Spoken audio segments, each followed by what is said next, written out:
Hey everyone, welcome back to Sports in the Mitten. My name is Thomas Beindit here with Adam Biggers. It is Wednesday night, September 13th, getting ready for some Michigan Air Force. And how's it going tonight, Adam? Everything's going well, Thomas. I'm gonna add you on right now. If you guys can't tell, Thomas has his acoustic guitar out. He's playing a little on his electric. He nailed "Smells Like Teen Spirit" by Nirvana. So we're gonna try to get him to play a little bit for us tonight. At some point, we're gonna talk Michigan versus Air Force. For those who joined me earlier in the day, we'll revisit some of the topics on the Michigan defense. Thomas, I think the stats are there. I know it's 2 games, but if we look at the body of work as a whole, and there's a common denominator there, and it's Greg Madison, who was defensive coordinator, now he's defensive line coach. But Michigan's Mhm. defense, we've talked about this a few times. If there's something to buy into right now, right this minute, it's Michigan's defense. I'm bought into this. I'm head first, and I don't dive, and I don't really like to swim. I'm I'm diving in head first right now on Michigan's Mhm. defense, Thomas, and I'll cite some reasons why. We'll take some of your guys' questions tonight from the live stream if they're there. I think Thomas, you'll be able to moderate those because I don't think I can see them on my end.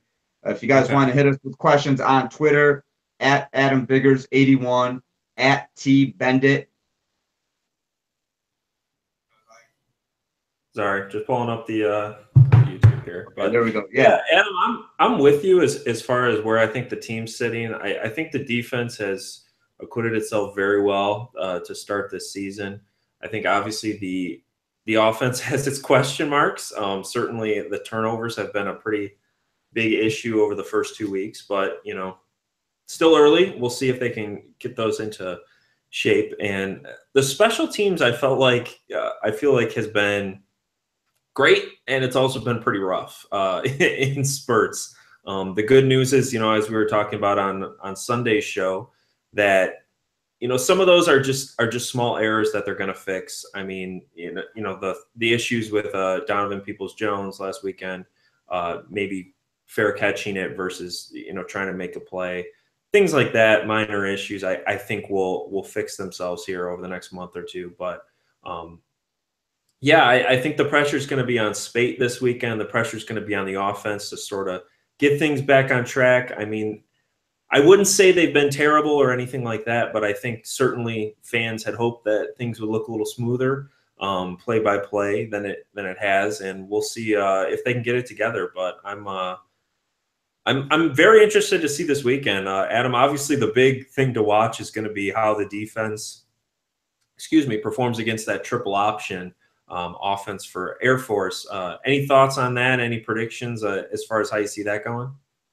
yeah, and go back to your comment real quick. A month or two, a week or two. I don't. Michigan can't wait a month or two. This stuff needs to be ironed Sure. out within the next week or two. I'm just looking at numbers, and I thought that Michigan was pretty impressive against Florida, running the ball 49 times. That's a way to grind the defense. That's certainly a way. I mean, we saw some rotation there at linebacker and defensive line, but I'm looking at Air Force versus VMI. Um, the Cadets, 62 to nothing win. Just look at this box score. I don't even. I feel like you don't even have to watch the game. I've watched a little bit of film. I'm highlights. I plan on watching some more. But Thomas, they ran the ball 67 times Oh. for for 457 yards. Yeah, it's VMI. It's not Michigan. Hmm. But I don't care who you are. You run the ball 67 times for 450 or 457 yards. You're a problem. Michigan's defense, I think this game is really going to test some of the boundaries of Michigan's defense. It's going to test the endurance and stamina of these guys. It's going to test the depth, you know, because again, like I said, it's going to wear down the starters. I think we're going to see a little bit of rotation in at D line a little bit just to keep it fresh. I don't know so much at linebacker. I think we know who to expect when it's not Noah, when it's not Mike McCray, when it's not Devin Bush. You'll see Devin Gill on there. Um, when I just on paper, looking at this game, and like I said, I think it does. It's one of those that's going to test the boundaries of Michigan's defense. And I don't want to repeat myself here, but yeah, VMI. The statistics though don't lie for Air Force. I mean, you're 62-0, 647 total yards. They're going to do something. Yeah. They're going to do something against Michigan. There's something there that's going to do something against Michigan. How much, we don't know. I mean, I expect Michigan to win this game, but like I said, when you look at the stats, they're 32 first downs to 6 first downs. Time of possession, let me find that real quick because I'm sure 35-21 to 24-39. I mean, without even watching this game on film, you know that Air Force scored probably on every single drive, and just it was a video game for the Falcons. I don't expect that to be the case against Michigan, and we'll break down who to watch and that kind of thing. But like I said, just third down, 7 of 10. They only had 1 fourth down, and they were 1 for 1 on that. So we're looking at an offense that can click. We're looking at an offense that can score. We're looking at an offense that can drive the field. So box score wise, yes, 62-0, kind of impressive. But like I said, you do have to take into account the level of competition. But at the same time, anybody who thinks that this is going to be an easy game for Michigan, I think is mistaken. And what is the spread now? I think it's like 26 points, 25. I think that might be a little bit misleading because I do think this is going to be somewhat, I don't want to say a close game. I do think maybe first half close. It's one of those, and maybe Michigan mid-third quarter pulls away. Maybe it's a little bit reminiscent of Cincinnati. I mean, the Bearcats hung around for a little bit. So I don't think this is going to be a game where Michigan just easily puts away Air Force. I really don't. I agree. And I think the big thing, obviously Michigan fans are a little familiar with Air Force, at least in comparison to some of the other service academies. Considering the Wolverines played them, I guess 5 years ago now. Time flies. But, certainly in the recent history, and fans kind of get an idea of how Air Force's games go. And I think the big thing as far as, is this going to get out of hand, things of that nature, it's really hard to run up the score on a team like this, that holds the ball for so long, that keeps drives going, that just eats up clock. I mean, frankly, unless Michigan's scoring in 2 plays every drive, which – we just talked about some of the offensive issues, so I'm not anticipating that. I think it's going to be relatively competitive. Maybe, a couple people are moving around in the stands a little uncomfortable. And, to put that rushing attack into a little context here, on our either our last one or before that, I was talking about Bill Conley from SB Nation. They're called S&P ratings. They're kind of like KenPom except his are for college football. They're far from perfect, especially in week 3 here. I guess week 3.5, a couple teams played in that week 0 or whatever people call it. But this is where he has Air Force right now. Rushing success rate, number 1 in the country. Rushing ISO PPP, number 1 in the country. Power success rate, number 1 in the country. And he has them number 1 in the country in offensive efficiency and also finishing drives. So this is a team that gets the ball, they hold it, and they're going to keep moving forward. I think Michigan fan where you maybe take a little solace, Air Force not as good in the passing game, and their defense is not certainly not elite. I think they come in at again, this is S&P, so sort of the KenPom defensive ratings, 119th in the country right now. Again, flawed stats, this early in the season, but I think that tells a story. I would expect Michigan's probably going to be able to move the ball. Maybe it did against Florida, maybe against Cincinnati, but the defense is going to have its hands full. But if they can get off the field and get stops, I think they're in good shape. And I'm really interested to see whether Michigan brings out that 3-man front more that they used against Florida versus the 4-man front against Cincinnati. Do you have any thoughts on that? I mean, that makes sense. Space it out a little bit. I mean, you'll still be able to apply pressure with a 3-man front, and depending on, the way that they use Khaleke Hudson, I think Khaleke Hudson is going to be maybe the most, important player on defense this week, just because, and we've talked about this before, how much ground that he covers. He's versatile. And when you look at the Viper position, Don Brown has said it. Other players have said it. I think Jim Harbaugh has even referenced it, that the Viper position is the most demanding position in Don Brown's defense. So I think Khaleke Hudson's going to get himself a workout, if anything, Saturday. And Thomas, I wanted to bring up a quick stat. VMI had 95 total yards against Air Force. 55 of those came on the ground. So, and we're talking about ratings and everything. It's based on one game for Air Force, and yeah, it's VMI, but 62-0. And I mean, 1 4th down again. Not to repeat ourselves here, but you look at Air Force in week 1, and it had about as dominant performance as you can ask for. So that's another thing that I'm thinking.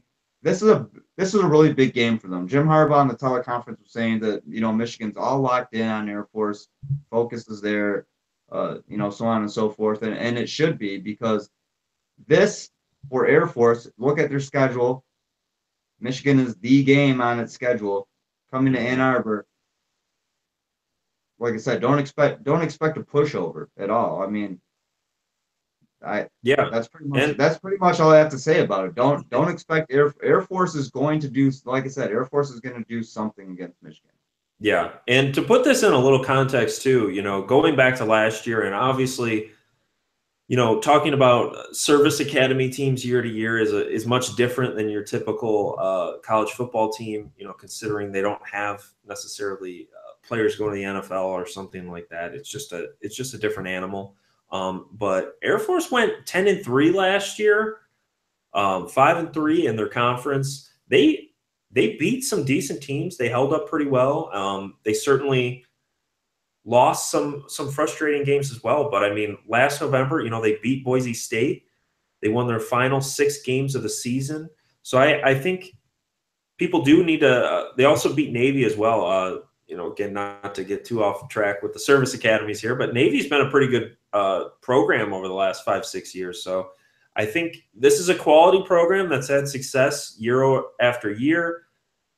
And it's going to be a different animal. I mean, for anyone who watched that Tennessee-Georgia Tech game on the opening weekend, Tennessee had no answer. They had no ability to stop Georgia Tech's option offense. Mm-hmm. I will say that Michigan's defense probably better than Tennessee's. At least that's how it looks on paper. But I think it's going to be a handful. So, yeah, I expect a competitive game. But I'm with you. I think Michigan ends up winning in the double digits, but I would not be shocked if we're in the third quarter and it's a single possession game. I think I'll at least try to float a prediction at the end of the game, or at the end of the podcast rather, for the game Saturday. Since Troy Calhoun took over at Air Force in 2007, they've been to a bowl game every single year except for 2013. Wow. That's another thing that when you mentioned, Air Force has had some success. I mean, it's not, again, I mean, I think it's easy for people to look at the schedule and go, okay, Cincinnati, that's a win. And I thought it was going to be a much easier win, and still was a win. You look at Air Force, okay, that's a win. But Air Force, I think like you mentioned, it's gonna be an early season test.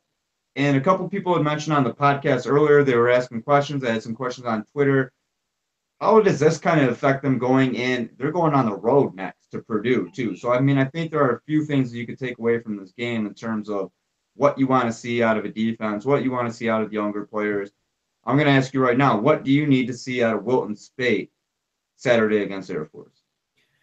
As we talked about on Sunday, I think his decision making has been good this season. I think he's been good in the pocket, pocket presence.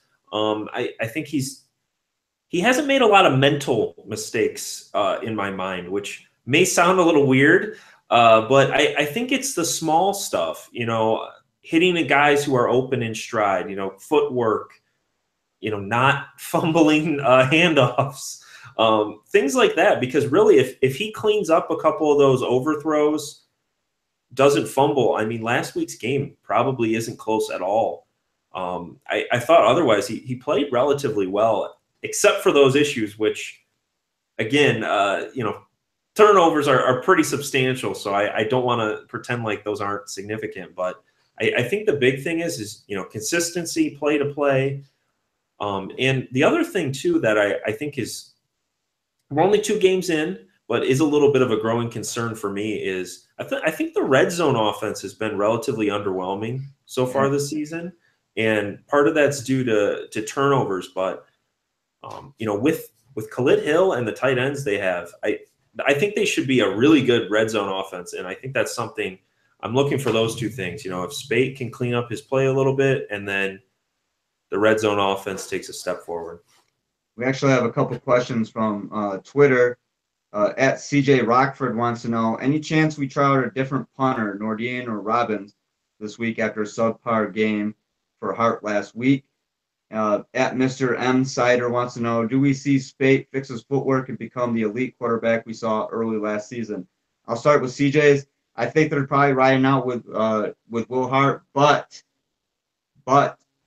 and this is something that sticks with me since Jim Harbaugh mentioned it, I believe it was during Big Ten Media Days, that Brad Robbins was really impressive. He basically said Brad Robbins was the real deal.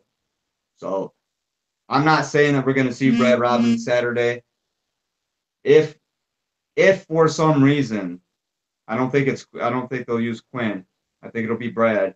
If for some reason Will Hart struggles, well, again, we're talking about a game where Will may not get a whole lot of punt opportunities. I just said that I've expected to be competitive, but I do think that Michigan controls the tone of this game. I don't think it's going to be, I don't think we see maybe more than 2 punts from Will Hart, if that. 2 punts this game, maybe.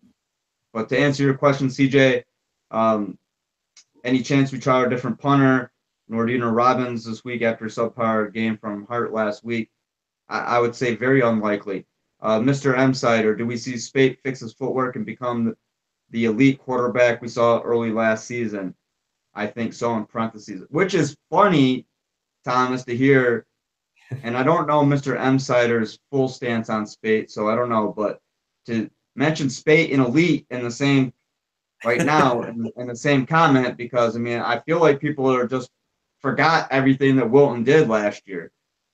Another interesting. He's the worst guy. He's the worst quarterback of all time, according to Twitter. So hey, and Jalen Taylor, a regular follower, viewer, listener, he mentioned this too.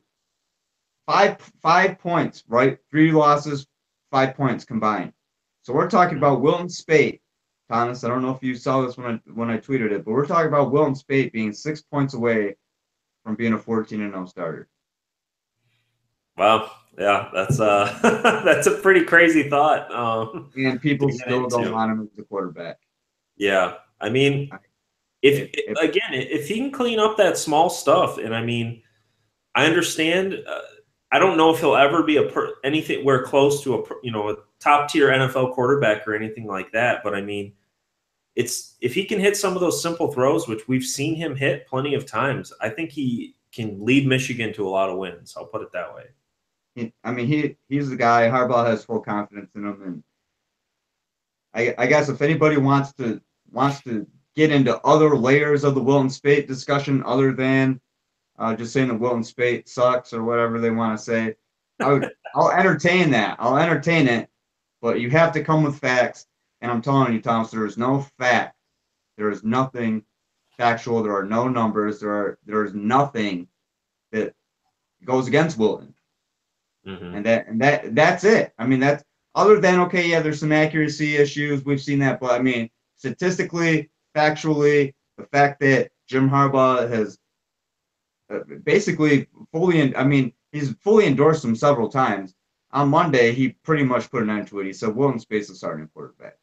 Yeah. And that's it. So if any of you guys out there watching on the YouTube live stream, if you have any more questions about Air Force Michigan, I do want to go over just a few stats so you know who's who. Quarterback, Arian Worthman, so far this season, he's 8 out of 12 passing, 172 yards at 66.7% completion. Yards per attempt, 14.33. So he does like to throw a little bit. at least based on the VMI game. He's got a long of 57, 2 touchdowns, been sacked twice. The QB rating, we don't care about that. They're just numbers. You need the completions, rushing. He's rushed 11 times this year too, so he is a threat to take off. And they had, and I don't want to make any jokes about it because it's not. They have a running back named Timothy McVeigh. Interesting. If anybody cares to Google that. A lot of odd names. I mean, you're old enough, Thomas, right? You remember that, don't you? I do, yeah. So I mean, yeah. Yeah. Very unfortunate. And someone pointed out to me on Twitter that he was, and it was it's actually Brian Peterson. I like following him at Real BJP, born just a few weeks before the Oklahoma City bombing. Wow. I mean, damn, right? How unfortunate is that? Yeah, so, bad luck for a name. It is. So let me see. McVeigh, he rushed for, I think he had like 10 carries. I'm trying to bring up these stats here.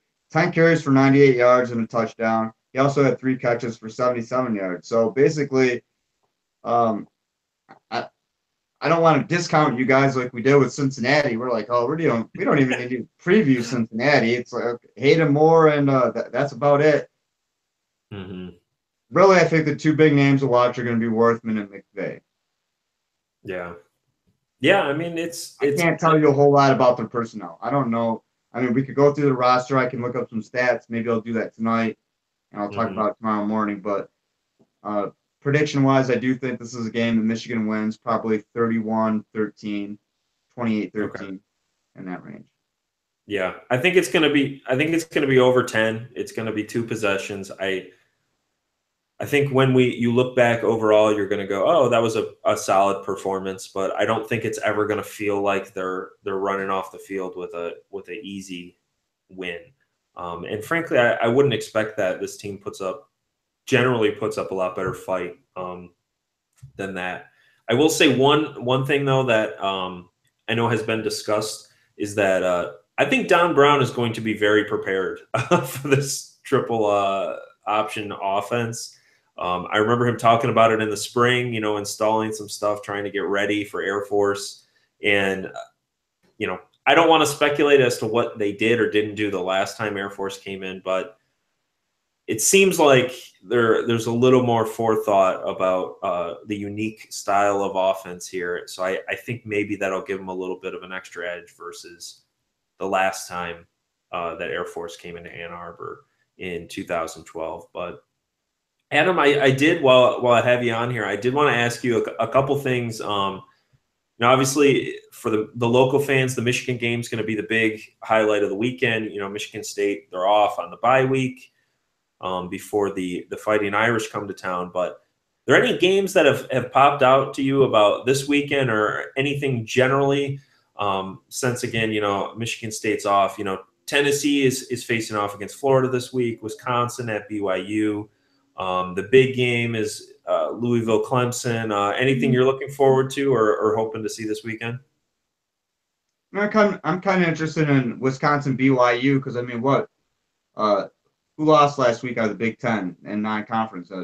Northwestern, Rutgers. I mean, we figured Rutgers was going to lose. Good job, Rutgers. The Eastern Michigan, and I'm not discounting Eastern Michigan. Eastern Michigan had a pretty good year last year, but I mean, still, this is Big Ten versus MAC, and I mean, I'm kind of tunnel vision right now, Thomas, when it comes to college football season, really with Michigan. But I mean, a week from the Saturday, Notre Dame, Michigan State, I'll be in East Lansing for that game. Michigan will be on the road, so that, I mean, regardless of your fandom, I know the majority of people that watch the show are Michigan fans, but Notre Dame, Michigan State is one of the, at least if you don't want to call it one of the rivalries in college football, you have to call it at least one of the regional rivalries. When we talk about Michigan, Ohio State, Michigan State, Michigan State, Notre Dame, those are the big ones for me. So this is a huge game, and Mark D'Antonio gave me some great responses during the conference call. This week is important in general for Michigan State. Recruiting, academics, there's a lot of things are going on behind the scenes, but at the same time, it's going to be a busy week of practice. If Michigan is the one Ohio State, maybe. I feel like Michigan State, Ohio State's kind of created a little bit of a rivalry, at least in the past, 6 years or so, Yeah. because it seems like, Big Ten supremacy runs through either Columbus or East Lansing lately. But Michigan State for me is it. Michigan State, Notre Dame is number 2 for me. So it'll be fun to go out there and cover that game. And like I said, it'll be a big one for Brian Lewerke. It's going to be a big one for Michigan State in general.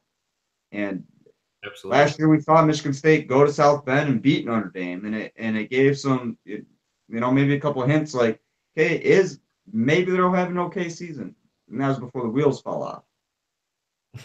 I think that this game can serve the same kind of purpose for them this year. If they beat Notre Dame, I can't imagine that they're any higher level of confidence, any higher level, especially based on how they perform, but just kind of, like a bravado, a confidence. You coming off of 3-9, you're 2-0 right now. Have a good bye week, practice strong, all that stuff. Beat Notre Dame. I think Michigan State will be, sitting pretty after that. At least internally. Yeah. Yeah, and I would just add, I mean, to start off with, I think at least a lot of Michigan fans, I don't think realize this, but Michigan State and Notre Dame has a far longer history as a rivalry than Michigan. Oh, yeah, 1897.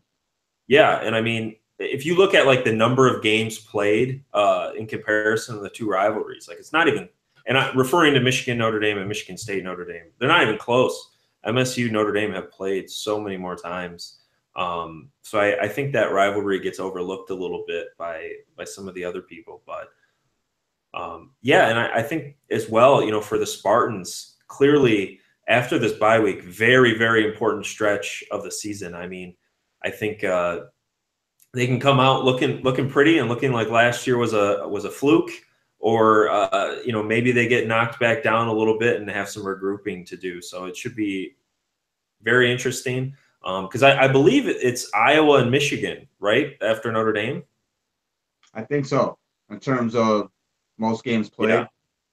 Oh no! I'm the schedule for this year. I was gonna say I'm pretty sure it's sorry, I probably should have this up already. But I believe it too. Yeah, Notre Dame at home, which will be next Saturday after the bye week this week. Then it's Iowa at home, followed by the road trip to Michigan. So I mean, if they come out of that Notre Dame game with some momentum, maybe they can take care of Iowa and then head into Ann Arbor for what should be I mean, if they won those next two, they'd probably be ranked, I would think, or close to it. So maybe another ranked Michigan State game, which would be really fun. That'd be good for the rivalry, and Brian Lewerke's played pretty well. I mean, I think you have to pay a little bit of attention to him. I'll end it on this.